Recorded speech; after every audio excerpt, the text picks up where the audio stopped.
dengan didampingi Sekda Kota Palembang, Kepala BKPSDM Kota Palembang, serta Kepala BKN Kantor Regional 7 Palembang, Wali Kota Palembang Harnojoyo meninjau pelaksanaan tes CPNS yang digelar di Kantor BKN Regional 7 Palembang dan Gedung Golden Sriwijaya Jalan Gubernur Haji Bastari. Dalam kesempatan ini, Wali Kota Palembang beserta jajaran mengecek kesiapan fasilitas tes CPNS baik dari perangkat yang digunakan peserta maupun perangkat yang digunakan untuk memantau keberlangsungan tes.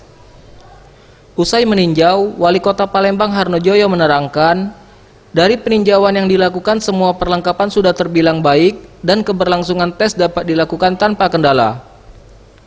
Bagi para peserta tes diharapkan dapat melaksanakan tes ini dengan baik dan tidak perlu khawatir adanya kecurangan karena pelaksanaan tes dilakukan secara transparan.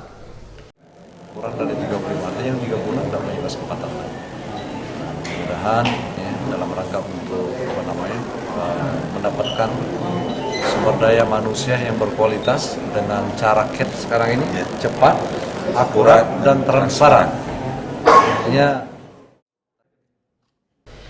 tes yang dilangsungkan Kamis 13 Februari 2020 merupakan tes untuk CPNS lingkungan pemerintah Kota Palembang.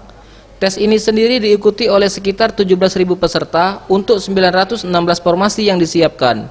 Tim Liputan, Sriwijaya TV.